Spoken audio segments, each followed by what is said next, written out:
अस्सलामुअलैकुम and very good evening. इस वक्त पाकिस्तान के हवाले से बैनुल-अक़वामी सतह पर बहुत सी खबरें आ रही हैं। एक तरफ ईरान और अमेरिका के मुमकिन मुआहदे के लिए हम पाकिस्तान को एक मरतबा फिर मुतहरिक होता हुआ देख रहे हैं। मोहसिन नकवी साहब का दौरा ईरान और ये खबरें आना कि ईरान और अमेरिका की तरफ से मुश्तरका तौर पर सीज़ फायर में एक्सटेंशन की बात की गई है, यानी कि उस फेज़ को बढ़ा दिया गया है। बड़ी एक मुस्बत पेशरफ्त है जिसको इंटरनेशनल मीडिया कोट कर रहा है, लेकिन अभी हतमी तौर पर इसकी अनाउंसमेंट नहीं हुई है।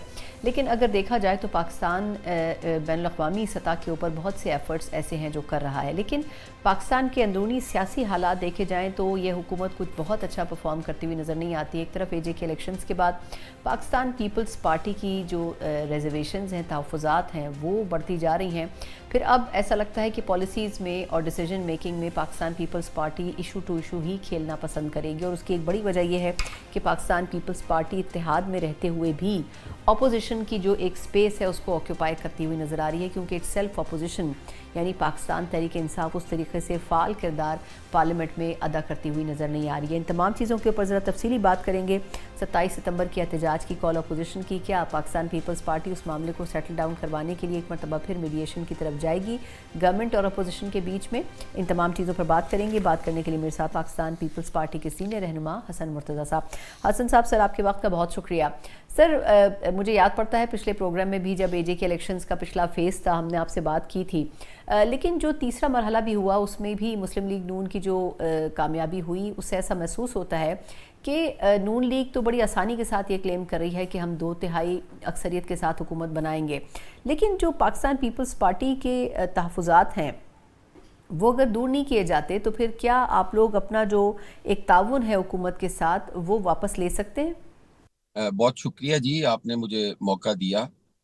देखें, पाकिस्तान पीपल्स पार्टी ने ये इलेक्शन से कबल ये बात कर दी थी कि जो आप मरहलावार करवाने जा रहे हैं ये भी एक धांधली है, और धांधली की हम समझते हैं कि बुनियाद ही मरहलावार इंतखाबात से रखी गई। अब जब एक जगह पे आप कोई रिजल्ट मैनेज करते हैं और उसके असरात जो है वो दूसरी जगह पर लामाला जाते हैं, फिर हमने बारहा हम रिटर्न कंप्लेंट करते रहे इलेक्शन कमीशन को।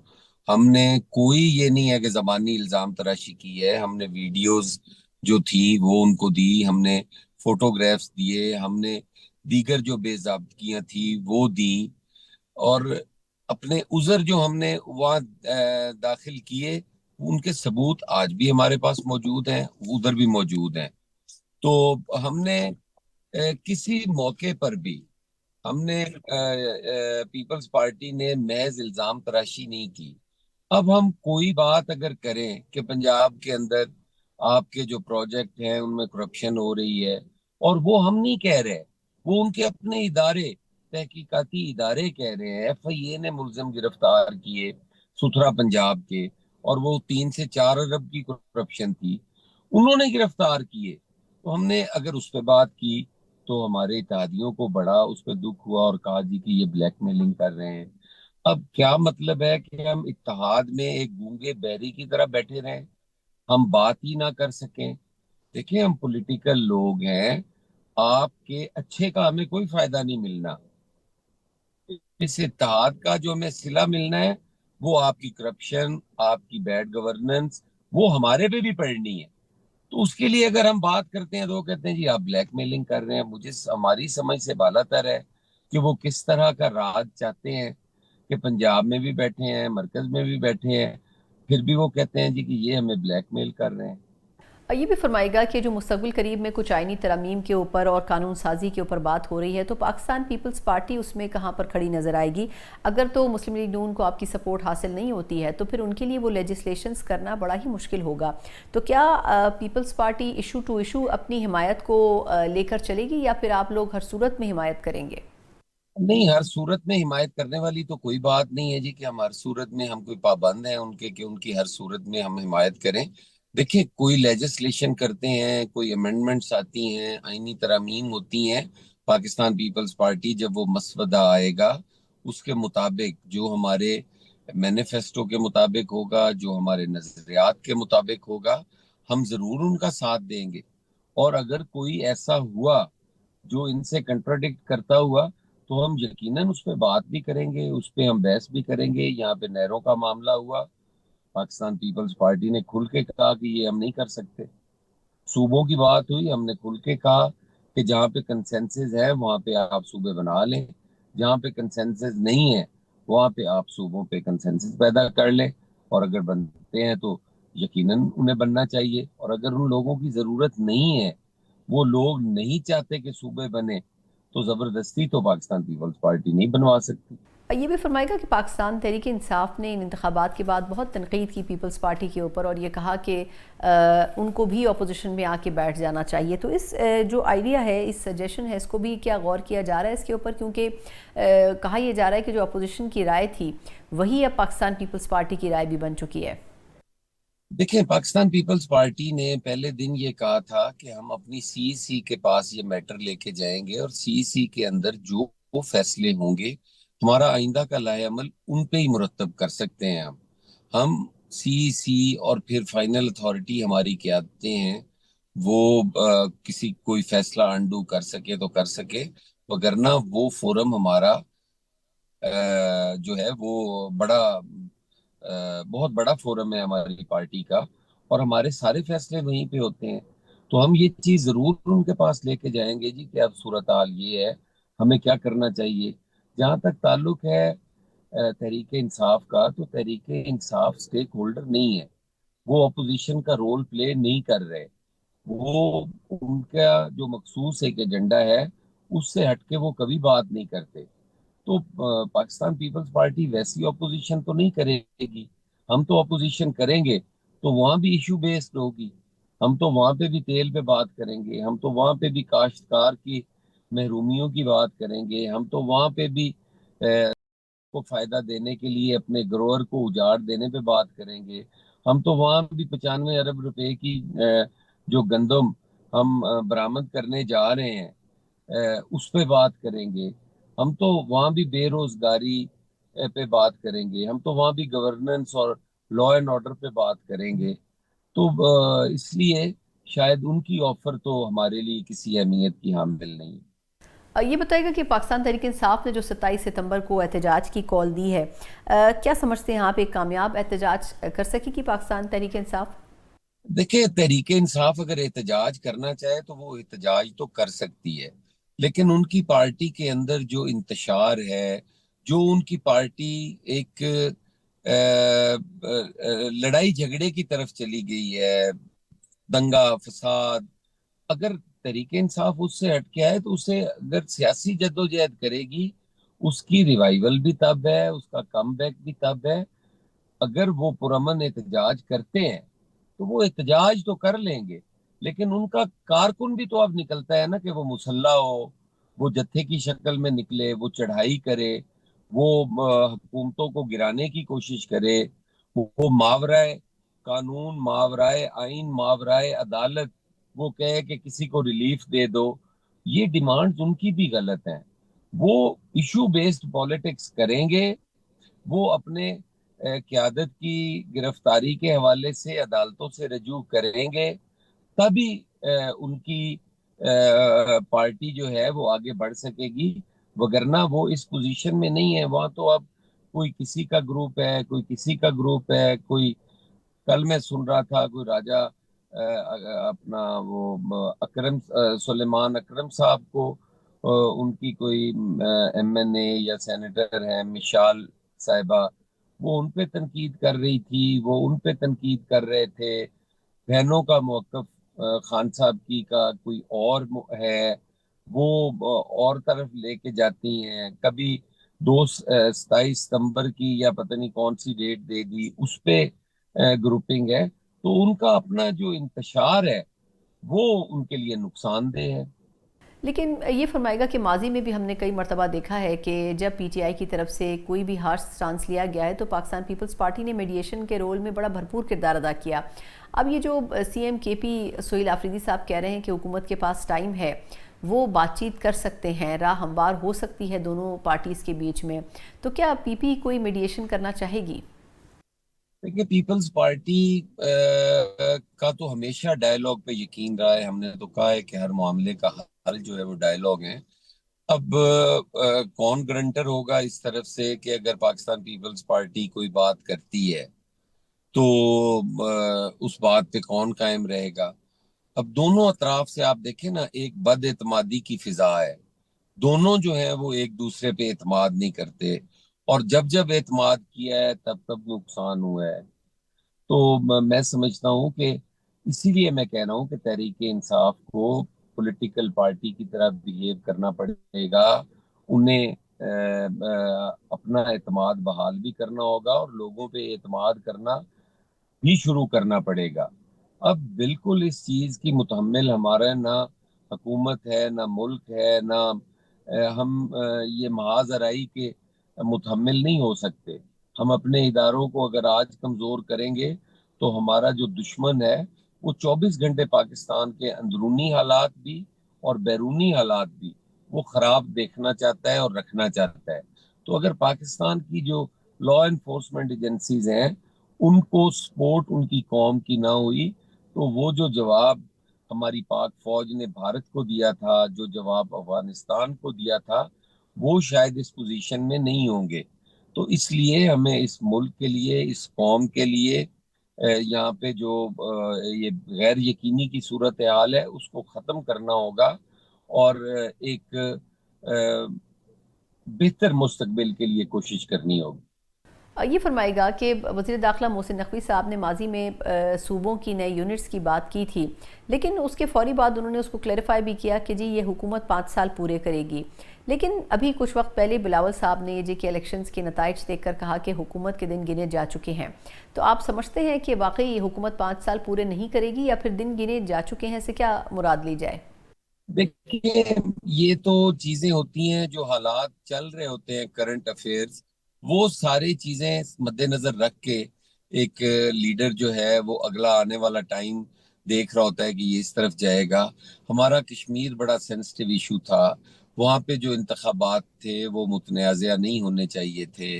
वहाँ पे हमें अवामी मैंडेट का एहतराम करना चाहिए था। वहाँ पर अपने आप को सिर्फ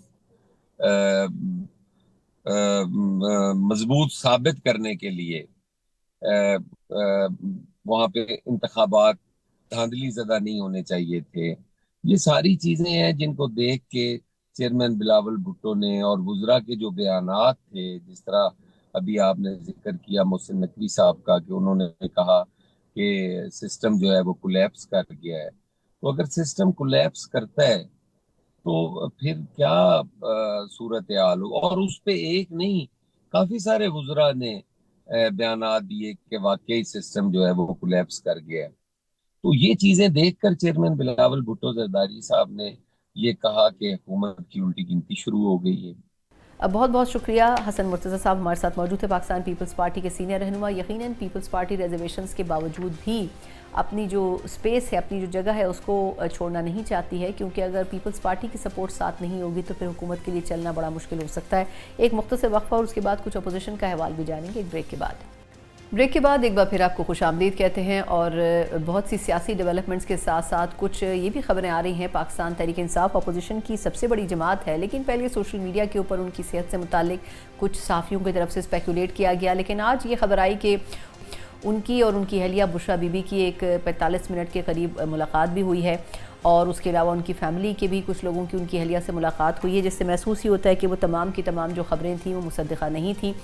लेकिन इसके अलावा एक और भी चीज़ सामने आई है, जिसमें कहा जा रहा है कि बानी चेयरमैन की तरफ से पार्टी की इस वक्त जो सिचुएशन है, ख़ास तौर पर हर कुछ दिनों के बाद जो पार्टी के अंदर रिफ्ट्स और मसाइल लोगों के सामने आ रहे हैं, जिस तरह सलमान अकरम राजा साहब और मिशाल यूसुफजई साहिबा का इंसिडेंट हुआ, और इससे पहले भी कई शख्सियात ऐसी हैं जिनके आपसी झगड़े जो हैं वो खुलकर सामने आ चुके हैं। इसके बाद महसूस होता है कि पार्टी की जो सीनियर क़यादत है उसकी बागडोर इस वक्त पार्टी के ऊपर इतनी मजबूत नहीं है, और ऐसे लोगों की ज़रूरत है जो कि पार्टी पर अपनी गिरफ्त मजबूत कर सकें। ये वो चीज़ है जो कि शायद बहुत से सीनियर सियासतदानों की तरफ से बारहा कही जाती रही है, लेकिन आज अकबर एस बाबर साहब का नाम सामने आया इसमें, जो कि बानी रहनुमाओं में शामिल थे उस पार्टी की टीम के, जब ये पार्टी ऑर्गेनाइज़ की गई थी, शुरू की गई थी, और उनके नाम कहा जा रहा है कि पैगाम खान साहब की तरफ से आया है कि वो पार्टी के पुराने लोगों को इकट्ठा करें। यकीनन ये वो ख्याल है या ओपिनियन है जो कि काफ़ी अरसे से बहुत से लोग दे रहे थे, और उसमें एक नेशनल डायलॉग कमेटी भी थी जिनकी तरफ से पार्टी के पुराने लोगों को मोबिलाइज़ करना, इकट्ठा करना, उनको ऑन बोर्ड लेना और पार्टी को आगे लेके चलना बुनियादी मकसद था।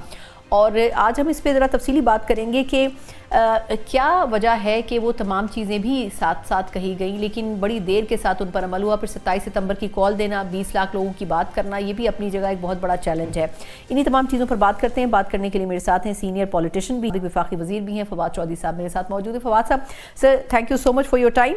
सर पहले तो मैं आपसे जानना चाहूँगी एक क्विक कॉमेंट कि आपकी तरफ से एक नेशनल डायलॉग कमेटी के प्लेटफॉर्म से बानी पीटीआई चेयरमैन से मुलाकात के लिए हाई कोर्ट से भी रुजू किया गया है। अब क्या समझते हैं आप कि आपकी माजी में तो हुई हैं कुछ मुलाकातें, लेकिन अब मिलने के लिए आपको लीगल डिसीजन की ज़रूरत है? इससे पहले आफरीदी साहब को भी एक ऑर्डर मिल चुका है कोर्ट से, लेकिन उनकी भी मुलाकात नहीं हो सकी खान साहब से। जी सही बात है। मुलाकात, देखिए सही बात तो यह है कि मुलाकात उस वक्त तक नहीं हो सकती जब तक हमारा कोई जो एटीट्यूड है हमारी रियासती इदारों का, वो इस ज़िमन में तब्दीली ना हो उसमें, क्योंकि हाई कोर्ट्स वगैरह की वो रेलिवेंस अब उतनी रह नहीं गई है। लेकिन एक प्रोसेस है, वो आपने ऑप्ट करना है, वो आप कर रहे हैं।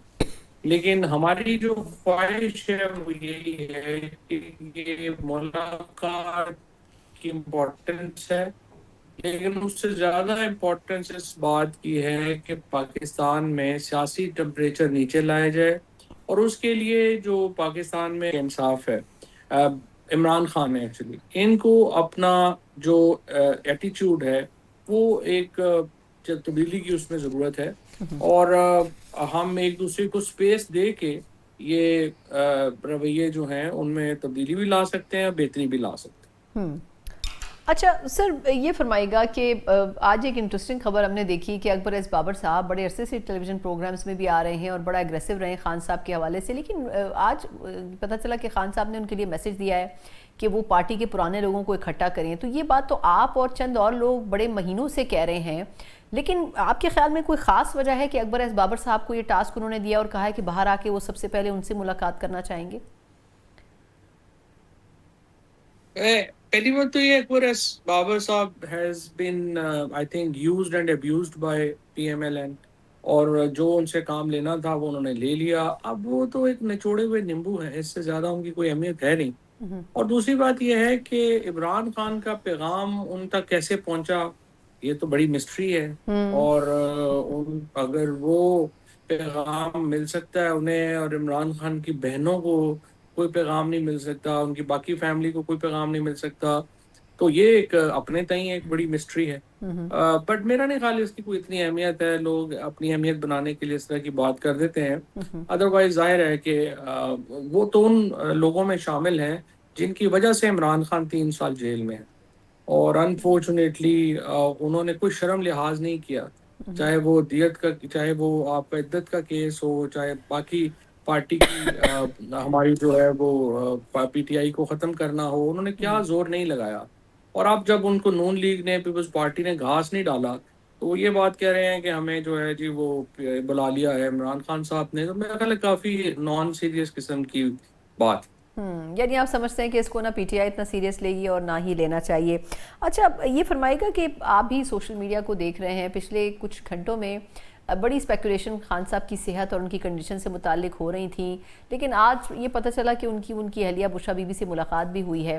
तो आप नहीं समझते कि ये गैर ज़रूरी तौर पर ये इस किस्म की झूठी अफवाहें फैलाकर बेसिकली इश्तियाल क्या पार्टी को दिलाने की कोशिश हो रही है या क्या करने की कोशिश की जा रही है? देखिए, ये फेलियर किसका है? मुझे आप बताइए कि आप अगर 1 साल पाकिस्तान के इतने बड़े लीडर को जो है वो कैद तन्हाई में डाल दें, उनसे मुलाकात की इजाज़त ना दें, फैमिली को एक्सेस ना दें, तो इस तरह की अफवाहें आना जो है वो कोई अनहोनी बात तो नहीं है। ये अलहदा बात है कि इमरान खान की इस तन्हाई को, कैद तन्हाई को, इस जो इनकम्युनिकेटो उनको किया गया है, इस चीज़ को बाहर बैठे हुए बहुत सारे लोग अपने डॉलर कमाने के लिए भी इस्तेमाल करते हैं। और पीटीआई की जो मिजरी है वो बहुत सारे पीटीआई के कारकुनान, पीटीआई की जो लीडरशिप की जो मिजरी है वो बहुत सारे लोगों की आमदनी का जरिया भी है। तो वो अपनी जगह के ऊपर एक रियलिटी है, but the real onus lies on the government, जिन्होंने इमरान खान को इस तरह कैद करके, कैद तन्हाई का शिकार करके ये मौका दिया लोगों को कि वो उसको मिसयूज कर सकें। और मेरे ख्याल में आज भी ज़रूरत इस बात की है कि इमरान खान के मुतालिक जो भी सूरत हाल है वो वाजे होनी चाहिए, उनकी फैमिली को उनसे मुलाकात की इजाज़त दी जाए, हमें उनसे मुलाकात की इजाज़त दी जाए, ताकि उनकी सेहत के बारे में जो खदशात हैं वो दूर हो सके। अच्छा सर, आपने भी पैसों का जिक्र किया, तो ये बताएगा कि ये जो सलमान अकरम राजा साहब और मिशाल साहबा के दरमियान झड़प चल रही है, उन्होंने उनके ऊपर पैसे लेने का, टिकट देने का इल्ज़ाम लगाया, उन्होंने उनको कंटेस्ट करने की उनकी जो क्राइटेरिया उसके ऊपर सवाल उठा दिया। इसमें शानदाना गुलजार साहिबा ने भी ये फरमाया कि जो अमेरिका से पैसे आए थे जी उसका पता चल जाए तो फिर बहुत सारी चीज़ें खुल जाएंगी। तो आपके ख्याल में पार्टी की इस वक्त जो लीडरशिप है जो कि असाइंड पोस्टों पर मौजूद है, वो पार्टी को कैश कर रही है और पार्टी का सियासी वर्कर जो है वो बेआसरा है? सिचुएशन कैसी है? आप बाहर बैठ के इसको किस तरह एनालाइज कर रहे हैं? देखिए, ये तो स्कूल के बच्चे हैं ना जो खान साहब ने लगा दिए। यही तो अलमिया हुआ है पाकिस्तान का इस वक्त के इतने कम अहलियत के लोग, यानी सलमान राजा हो गई, ये अपना मशाल हो गई, इन्होंने तो जिंदगी में कभी काउंसलर का इलेक्शन भी नहीं लड़ा। और शंदाना जो है वो तो अभी तक खुद को प्राइमरी स्कूल की बच्ची समझती हैं, और उनका एटीट्यूड भी वैसे ही होता है। तो अनफॉर्चुनेटली ये जो सारे लोग हैं, ये इनको तो एक्चुअली घर में बैठ के कोई हांडी रोटी करनी चाहिए थी। ये लोग जो हैं वो सियासत में आ गए हैं और वो पीटीआई को मैनेज करना चाह रहे हैं। तो फिर यही होना था जो हो रहा है। और I think it's terrible what's going on. और मुझे तो समझ ही नहीं आ रही कि सारी ये इतने ज्यादा नाअहल और नकम्मे हैं कि बंदा इनमें से किसी को भी सुन के कोई हमदर्दी तो पैदा नहीं होती। अच्छा सर, आपकी गुफ्तगू से वैसे मायूसी मज़ीद बढ़ती है, लेकिन ये जो 27 सितंबर की कॉल है इसको आप किस तरह देख रहे हैं? चलें, कॉल तो दे दी गई, लेकिन ये जो 20 लाख का नंबर दिया है शफी जान साहब ने और पी के जो पीटीआई की लीडरशिप है उसने, ये कैसे पूरा करेंगे? मतलब चलें वो चंद लाख कह देते समझ आता है, 20 लाख का नंबर देना और फिर उसके लिए तैयारी करना, और जो प्लानिंग उनकी है कि वो इस्लामाबाद में आके बाकायदा डेरे डालेंगे, ये कैसे मुमकिन होगा? आप खुद 26 नवंबर देख चुके हैं।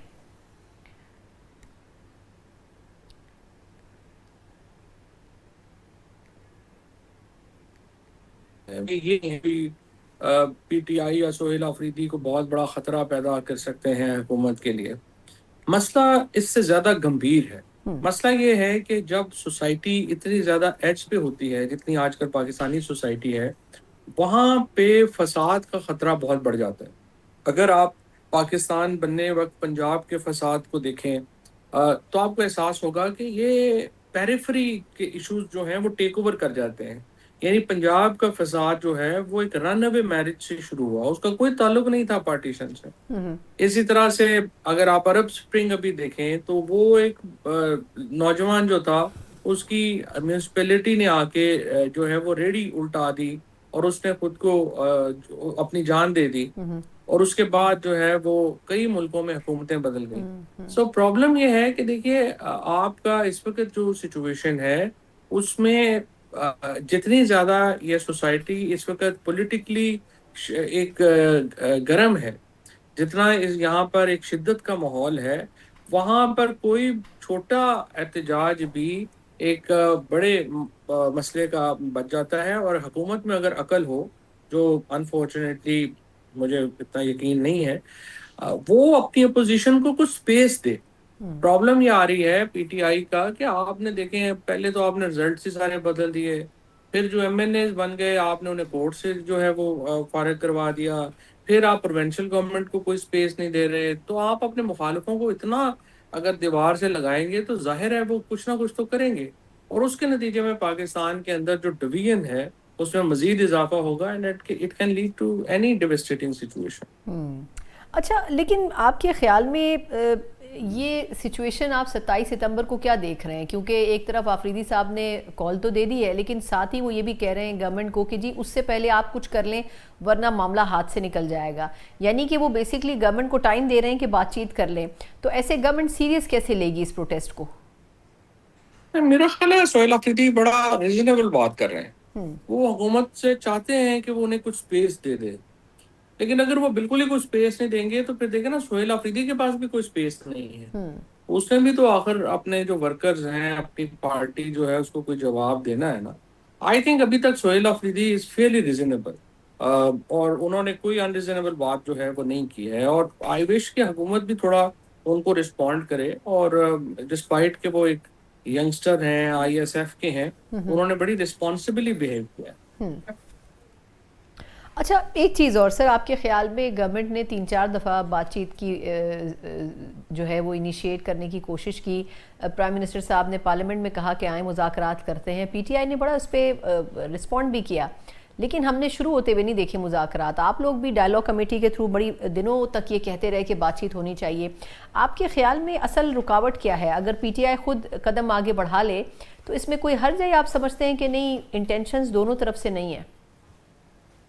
नहीं, बिल्कुल पीटीआई तो सच्ची बात यह है कि बढ़ाना ही चाहती है। ये अभी आपने सोहेल अफरीदी की बात कही है, इससे यही साबित हो रहा है कि पीटीआई तो चाह रही है कि कोई बातचीत हो, कोई बात आगे बढ़े।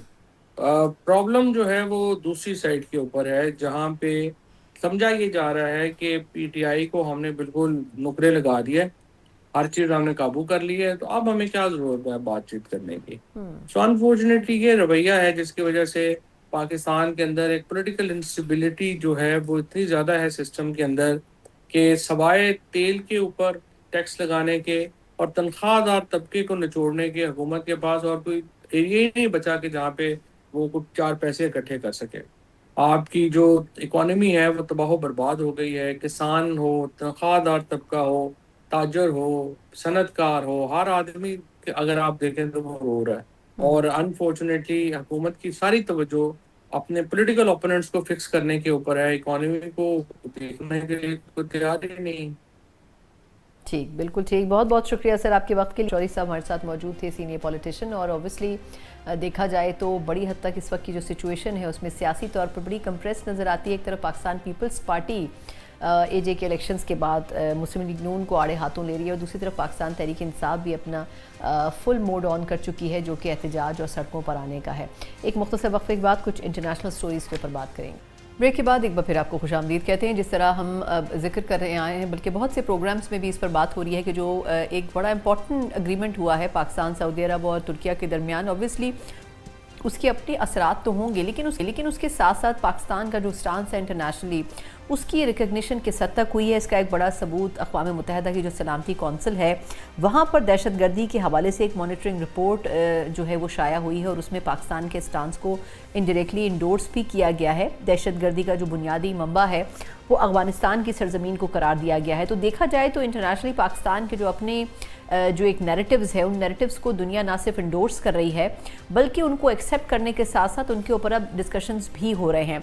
इसके साथ हम देख रहे हैं कि बड़े अरसे के बाद जिस तरह ईरान और अमेरिका मुत्तहिद होते हुए हमें नज़र आ रहे हैं बातचीत के लिए, और ख्वाजा आसिफ साहब हमारे वज़ीर दिफा हैं, उन्होंने भी एक इंटरनेशनल टेलीविज़न के साथ बात करते हुए कहा है कि हम एक मुआहदे के करीब पहुँच चुके हैं।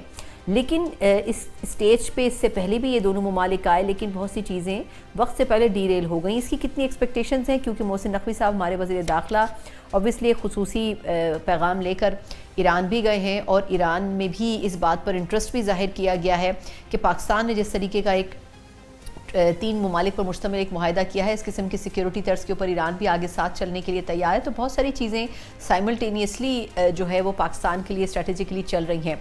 इन तमाम चीज़ों पर बात करेंगे। बात करने के लिए मेरे साथ मौजूद हैं senior journalist air marshal retired Saeed Mohammad Khan साहब। सईद साहब, सर आपके वक्त का बहुत शुक्रिया।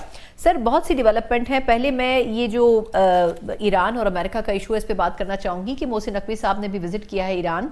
उसमें 2 चीज़ें हुई हैं। एक तो ये कहा जा रहा है कि शायद अमेरिका और ईरान किसी मुआहदे के करीब भी पहुँचते हुए शायद नज़र आ सकते हैं, और दूसरा ईरान की तरफ से जो प्रेस रिलीज जारी हुई है, जो स्टेटमेंट जारी हुआ है ईरानी सदर की तरफ से, वो भी ये कह रहे हैं कि पाकिस्तान ने जो अग्रीमेंट किया है सऊदी अरब और तुर्किया के साथ, सिक्योरिटी की तर्ज के ऊपर ईरान भी इस किस्म का कुछ आगे चलकर कर सकता है। आप इसको कैसे परसीव करते हैं, इस दौरे को भी और इस इशू को भी? बिस्मिल्लाहिर्रहमानिर्रहीम। सना साहबा, पहले तो आपका शुक्रिया कि आपने आज दोबारा अपने प्रोग्राम में इनवाइट किया। देखिए, पिछले एक दो हफ्ते से ये एहसास हो रहा था कि दोनों अमेरिका और ईरान जो है ना वो एक मुआहदे की तरफ बढ़ना चाहते हैं, लेकिन दोनों ये चाहते हैं कि मुआहदा उनके टर्म्स के ऊपर हो, जो कि बड़ा मुश्किल लग रहा था। और इसी वजह से जो पुराने सालिस थे, खासतौर पे कतर, ओमान और पाकिस्तान, उनको बीच में डाला गया। और हमने ये देखा कि इन तीनों कंट्रीज की मेहनत की वजह से अब दोबारा जो है एक मुआहदे के करीब ये दोनों कंट्रीज पहुंच रही हैं। हमें ना ये जो नेशनल सिक्योरिटी काउंसिल ईरान की तरफ से जो स्टेटमेंट्स आ रही हैं या प्रेसिडेंट ट्रंप की तरफ से जो स्टेटमेंट्स रोजाना एक्सियोस पर आती हैं, उनके ऊपर ज्यादा तवज्जो नहीं देनी चाहिए, क्योंकि ये मैक्सिमलिस्ट पोजीशंस होती हैं जो कि किसी भी नेगोशिएशंस में कंट्रीज लेती हैं। लेकिन मुआहदा जो है सना साहिबा, वो कहीं बीच में आके होता है। अगर आप देखें तो अमेरिका ने बिल्कुल अपनी सारी शराइत वापस ले लिए, सवाए एक शर्त के कि जी के आप जो है ना स्ट्रेट ऑफ हॉर्मुज को खोल दें बगैर किसी टोल के। और ईरान जो है वो ओमान के जो सजेशन है उसको मानता हुआ नजर आ रहा है कि जहां प्रोबेबली टोल तो नहीं होगा, लेकिन एक वॉलंटरी टैक्स जरूर होगा कि जो शिप्स दे सकती हैं वो दे देंगी, और जो शिप्स नहीं दे सकती उनकी जगह जो गल्फ कंट्रीज हैं वो ईरान को कॉम्पेंसेट करेंगी, ताकि ईरान दोबारा अपनी रीबिल्ड एफर्ट शुरू कर सके। ओवरऑल सना साहिबा, मैं समझता हूं कि जो ईरान ने अपनी 6 शराइत रखी हैं उनमें सिर्फ एक शर्त का इजाफा किया है, ना तो जो बाकी 5 शराइतें वो वही हैं जो ईरान को इस्लामाबाद एमओयू के थ्रू मिल रही थी। अब जो एडिशनल शर्त ईरान ने रखी है वो ये है कि ईरान के अलावा जो इस इलाके के अंदर और जंगें हो रही हैं, जैसे लबनान में, इराक में, यमन में, इन जंगों को भी अब रुकना चाहिए। और यहाँ जो इंटरफेरेंस हो रही है दूसरी कंट्रीज की, जैसे अमेरिका, इजराइल या सऊदी अरेबिया की, उनको भी खत्म होना चाहिए। सो मेरे ख्याल में वो भी हो जाएगा। और क्योंकि अब सारी कंट्रीज जो हैं जो इस इलाके की हैं वो पीस चाहती हैं, और हर कोई ये चाहता है कि अब ये कॉन्फ्लिक्ट एक एंड को पहुंचे।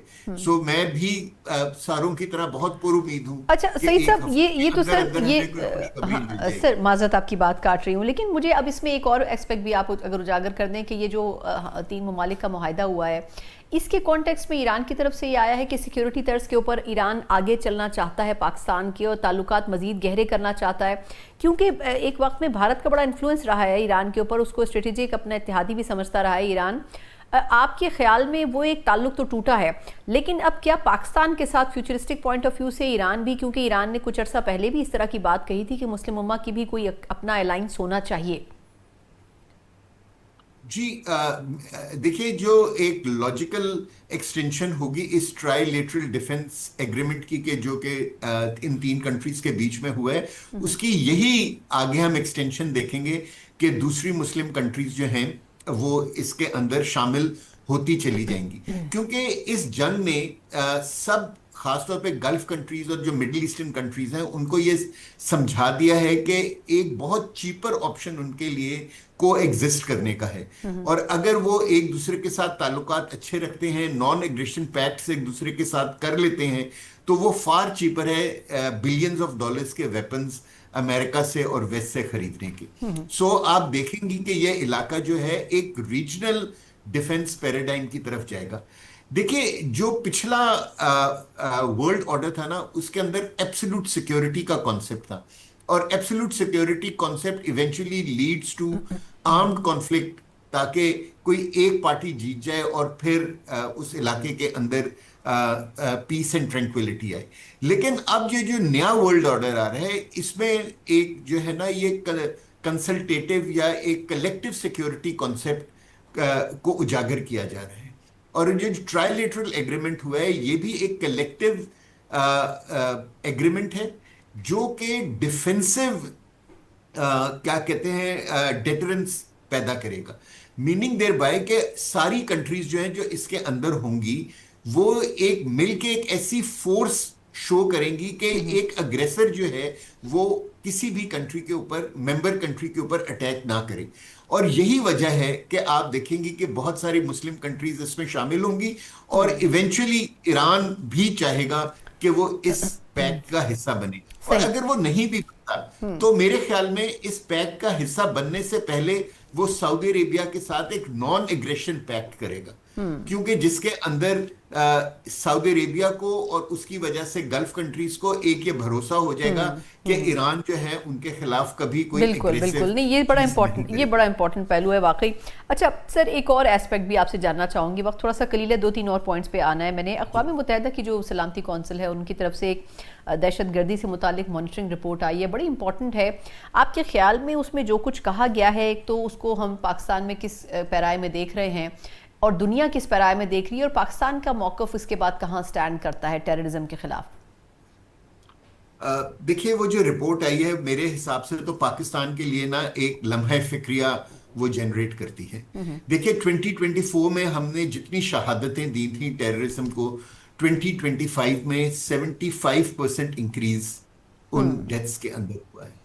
और 2025 में हमने तकरीबन 3,500 अपने सिपाही और सिविलियंस को लूज किया, और अभी सिर्फ 7 महीने गुजरे हैं 2026 में और हम 2800 बंदे लूज कर चुके हैं या शहीद हमारे बंदे हो चुके हैं, जो कि एक बहुत बड़ा नंबर है और हमें नंबर 1 पोजीशन पे डाल देता है उस जगह के जहां हम दुनिया में सबसे ज्यादा टेररिज्म से अफेक्ट हुए हैं। और मैं समझता हूं कि अब वो वक्त आ गया है कि हम अपने दोस्तों को इस्तेमाल करें, खासतौर पे सऊदी अरेबिया और तुर्की को, इस ट्राइलेटरल एग्रीमेंट के तहत कि जहां हम इंडिया और इजराइल के ऊपर प्रेशर डालें कि डिप्लोमेटिक प्रेशर कि आप जो है ना क्या कहते हैं पाकिस्तान के इंटरनल अफेयर्स के अंदर इंटरफेयर करना बंद कर दें, और आपके जो प्रॉक्सीज हैं खासतौर पे जो अफगानिस्तान में BLA और TTP हैं उनको फंडिंग बंद करें। बिल्कुल ठीक sir, thank you so much for your time. Air marshal Saeed Mohammad Khan साहब हमारे साथ थे, सीनियर डिफेंस एनालिस्ट, और पाकिस्तान के लिए टॉप प्रायोरिटी के ऊपर इस वक्त टेररिज्म का एक चैलेंज है, और देखा जाए तो जितना ज़्यादा पाकिस्तान ने टेररिज्म के ख़ात्मे के लिए एफर्ट्स किए हैं उतनी ही क़ुव्वत के साथ दोबारा टेररिस्ट एक्टिविटीज़ अपनी प्रेजेंस शो करना चाहती हैं, और ऑब्वियसली उसकी एक बड़ी वजह यह है कि वो हार नहीं मानना चाहती, लेकिन पाकिस्तान की सिक्योरिटी फोर्सेस के हवाले से भरपूर इक़दाम कर रहे हैं। इसी के साथ ही प्रोग्राम का वक्त ख़त्म होता है, मुझे इजाज़त दीजिए, अल्लाह हाफ़िज़।